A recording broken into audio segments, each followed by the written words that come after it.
SC की exam न रद्द हुआ और ना ही शुरू हुई। आपको जानकारी दे दें कि सियासत इस पर खत्म नहीं हुई है। आपको बता दें कि उम्र सीमा में छूट की मांग मंजूर हुए बिना आज जेके पीएससी की परीक्षा हुई है। पहली पाली की परीक्षा 10 बजे से 12 बजे तक हुई है। वहीं दूसरी पाली की परीक्षा 2 बजे से शुरू होकर 4 बजे पर समाप्त हुई है। परीक्षा देने पहुंचे ज्यादातर छात्र अपनी मांग पर अड़े दिखे हैं। उन्होंने उम्र सीमा में छूट मिलनी चाहिए, ऐसा उन्होंने कहा है। अपर एज लिमिट बढ़ाकर 32 से 37 साल की जानी चाहिए, जिसे लेकर उमर सरकार ने यह दावा किया है कि एलजी ने इस मुद्दे पर अपनी फाइल मंजूर नहीं की है। लेकिन आपको जानकारी दे दें कि कल लोक भवन की तरफ से जारी किए गए बयान में ये कहते हुए सरकार के दावों को झुठला दिया गया है कि हमने सिफारिश में सुधार के लिए फाइल 2 दिसंबर को ही लौटा दी थी, लेकिन उसके बाद उमर सरकार ने कुछ भी नहीं किया। वह इस मुद्दे पर बीजेपी और सज्जाद लोन उमर सरकार से जवाब मांग रहे हैं। सज्जाद लोन ने कहा है कि क्या सरकार सो रही थी? सीएम लोक भवन के जवाब का बयान पर जवाब क्यों नहीं दे रही है? वही नेता प्रतिपक्ष सुनील शर्मा ने भी सीएम पर हमला बोला है। हम आपको उन दोनों की बात सुनाएंगे, लेकिन उससे पहले सुन लेते हैं कि पहली पाली के परीक्षा देने आए छात्रों ने इस एग्जाम पर क्या कहा है। ठीक ही था एग्ज़ाम। ऐसे जैसे रात को काफ़ी 1-2 हफ्ते से अनसर्टिनिटी चल रही थी, गवर्नमेंट भी पूरा श्योर नहीं थे कि पेपर होगा कि नहीं। उसकी वजह से बच्चे भी काफ़ी कंफ्यूज थे और फिर वो रात को क्लियर हुआ था, तो ठीक ही था। मतलब कंपैरेटिवली अगर हम लास्ट ईयर पेपर से कंपेयर करें तो थोड़ा पेपर जो था काफ़ी थोड़ा मुश्किल ही था लास्ट ईयर से। इवन दो हम रात के 12 बजे तक आर स्टिल कंफ्यूज्ड कि एग्ज़ाम होगा कि नहीं होगा, बिकॉज पहले चेयरमैन ने कुछ नहीं बोला, फिर सीएम ने लेटर निकाल लिया, फिर इवन दो एलजी सर के ट्वीट्स काफ़ी आए, फिर उसके बाद काफ़ी ज़्यादा अनसर्टेनिटी थी, हमारे माइंड में काफ़ी स्ट्रेस था। We are actually facing from trauma. फिर मॉर्निंग में सबको पता चल गया कि नथिंग गोइंग टू हैपन, तो सभी सेंटर्स में आ गए थे एग्जाम देने। रिलैक्सेशन पे आपको लगता था कि एज अगर इसमें जो है जो अपर एज है उसमें कुछ बढ़ोतरी होनी चाहिए? सो एक्चुअली बिफोर दिस 370 हमारे पास एज रिलैक्सेशन में अप टू 35 ईयर्स था, and it was very nice for the students, because अगर हम कंपेयर करें टू द अदर स्टेट्स, एक पैटर्न क्रिएट हो जाता है कि 32 के अबव है बाकी वाली स्टेट्स में, बट यहाँ पे नहीं था। तो एक उनके लिए भी था, इवन दो कोविड में भी काफ़ी ज़्यादा बैकड्रॉप्स रहे थे, उनकी वजह से भी बहुत सारी अनसर्टनिटीज़ क्रिएट हो गई थी। सो आई बिलीव कि उनका जो एज रिलैक्सेशन का जो डिमांड था, इट्स वेरी जेन्युइन, और गवर्नमेंट को ऑन टाइम डिसीजन नहीं लेना चाहिए था। तो but unfortunately it's not possible, तो लेट्स सी व्हाट हैपेंड। आप क्या कहेंगे? अब मैं तो इसमें एक ही बात कहना चाहूँगा कि ये रियासत हमारी है और पेपर हमारे नौजवानों ने देना है, लेकिन खिलवाड़ भी नौजवानों के साथ किया जा रहा है। और इसमें सिर्फ एक नौजवान को पिछले 5-10 दिनों में उन्होंने परेशान नहीं किया है। ये उन्होंने एक घर के अंदर जहाँ पे नौजवान उम्मीद होता है, उसका घर का रोशन चिराग होता है, वहाँ पे तमाम रहने वाले लोग, चाहे उसके वालिदैन हों, चाहे उसके बहन भाई हों, चाहे उसके दोस्त हों, चाहे उसके उस्ताद इकराम हों, सभी लोगों को परेशान किया गया है। वहीं जेकेपीसी के नेता सज्जाद लोन ने सीएम उमर को मिस्टर बेचारा बताकर हमला बोला है। सज्जाद लोन ने कहा है कि सीएम को बताना चाहिए कि किसकी गलती के चलते जेकेपीएससी के अभ्यर्थियों को उम्र सीमा में छूट नहीं मिली है।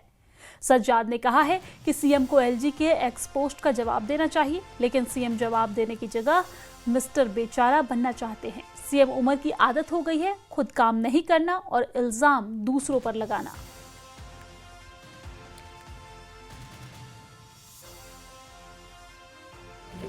आपको भी शायद अंदाजा होगा कि जो जम्मू कश्मीर सिविल सर्विसेज है उसमें जो एज रिलैक्सेशन का मामला था, ये कोई नया मामला नहीं था। ये पिछले काफ़ी देर से एक डिमांड थी कि हमारे लिए जो है एज का कट ऑफ जो है कम क्यों रखा गया है, जबकि आप देखेंगे हिंदुस्तान के बाकी स्टेट्स जो हैं वहाँ as people with higher in the higher age groups वो भी जो है इस एग्ज़ाम में compete कर पाते हैं।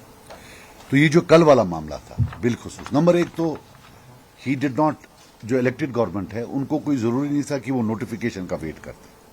वो पहले ही ये फाइल जो है एलजी साहब के साथ मिलकर in the current set of conditions जो आज है पावर शेयरिंग स्ट्रक्चर, उसमें इस फाइल को प्रोसेस करा सकते थे।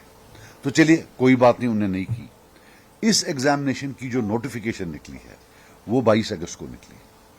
22 अगस्त को नोटिफिकेशन निकलती है, फिर 6 नवंबर को एक और नोटिफिकेशन निकलती है जिसमें क्लियर होता है कि एग्जाम जो है वो 7 दिसंबर को होगा। ये नहीं समझ आती है कि इतना टाइम इलेक्टेड गवर्नमेंट के पास था, इतने क्या बिजी थे ये, इतने क्या मतलब why were they so busy कि ये इस फाइल को प्रोसेस नहीं कर पाए।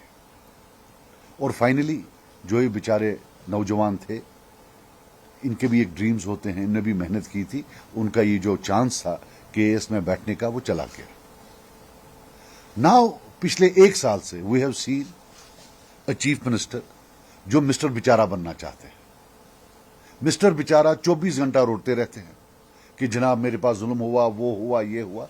लेकिन कल जो क्लैरिफिकेशन आई है एलजी साहब के ट्विटर हैंडल से, time has come that he has to reply it point by point.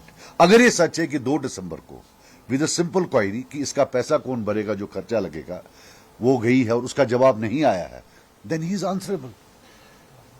He is creating a set of conditions to prove that he is a बेचारा।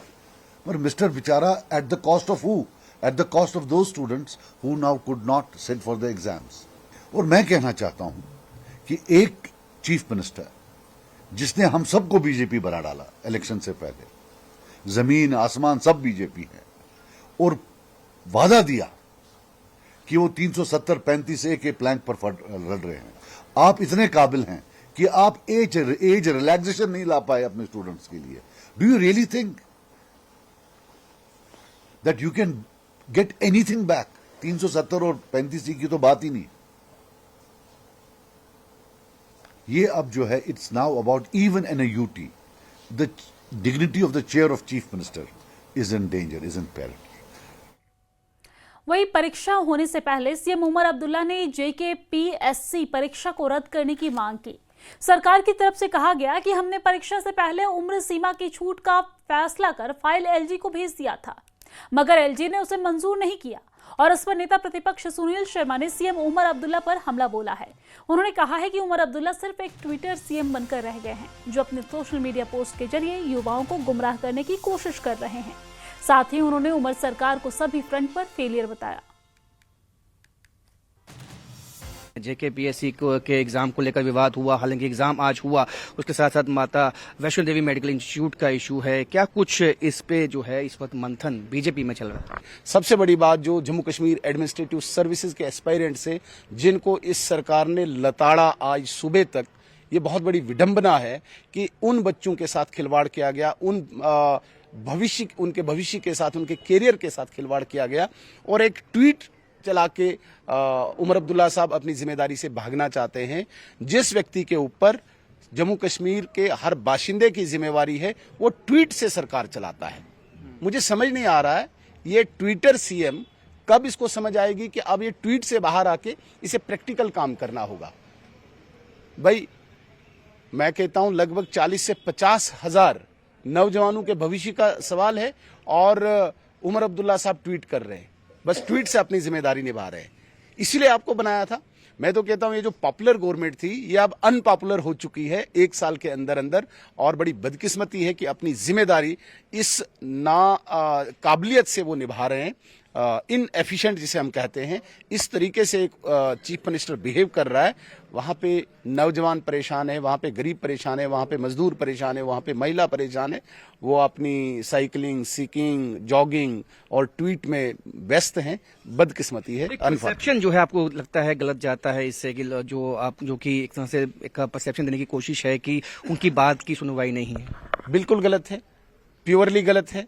मुझे ये बताया कि उमर अब्दुल्ला साहब जिसको 1 साल से पता था कि एज रिलैक्सेशन देनी है, 1 साल से, और 6 नवंबर को पब्लिक सर्विस कमीशन नोटिफिकेशन निकालता है।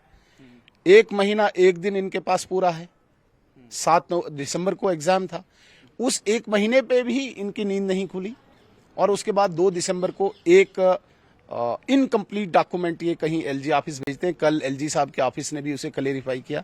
अगर 2 तारीख को ही LG साहब ने वापस भेजा तो इन्होंने पूरी वो डॉक्यूमेंटेशन क्यों नहीं की, क्यों खिलवाड़ किया? पहले तो 1 साल आपने ठगा नौजवानों को, फिर जो 1 महीने पहले नोटिफिकेशन आई तब आपने गुमराह किया नौजवानों को, और उसके बाद 2 तारीख के बाद आप फाइल पे बैठ गए और मीडिया में ट्वीट करके आप सरकार चलाते, मीडिया में ट्वीट करके आप बच्चों के भविष्य के साथ खिलवाड़ कर रहे हैं।